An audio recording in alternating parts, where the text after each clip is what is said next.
অবশেষে মায়ের অসুস্থতার সময়ে দেশে আসা নিয়ে মুখ খুললেন তারেক রহমান।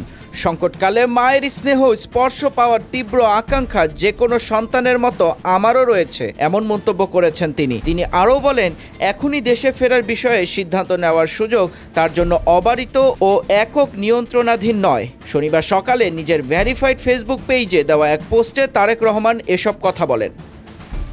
জীবন অবাক না করলে কে করবে? 28% মিল্ক ফ্যাটের অবাক করার সাথে ফ্রেশ মিল্ক পাউডার। জীবন অবাক করুক প্রতিদিন। বিএনপির চেয়ারপারসন ও সাবেক প্রধানমন্ত্রী খালেদা জিয়া এখন রাজধানীর এভারকেয়ার হাসপাতালে চিকিৎসাধীন। চিকিৎসক এবং দলের পক্ষ থেকে বলা হয়েছে, খালেদা জিয়ার শারীরিক অবস্থা অত্যন্ত সংকটাপন্ন। দলীয় প্রধানের গুরুতর অসুস্থতার খবর নেতাকর্মীদের উদ্বিগ্ন করে তুলেছে। অনেকেই মনে করছেন, মায়ের শারীরিক অবস্থা বিবেচনা করে দ্রুতই তারেক রহমান দেশে ফিরতে পারেন।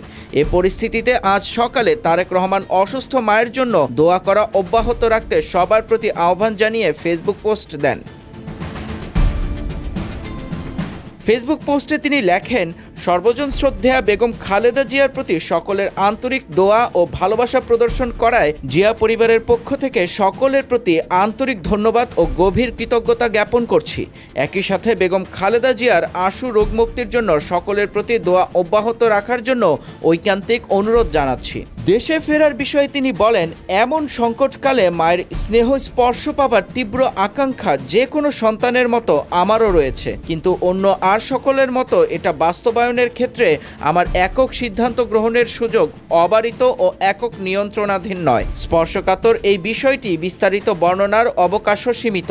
রাজনৈতিক বাস্তবতার এই পরিস্থিতি প্রত্যাশিত পর্যায়ে উপনীত হওয়া মাত্রই স্বদেশ প্রত্যাবর্তনে আমার সুদীর্ঘ উদ্বিগ্ন প্রতীক্ষার অবসান ঘটবে বলেই আমাদের পরিবার আশাবাদী।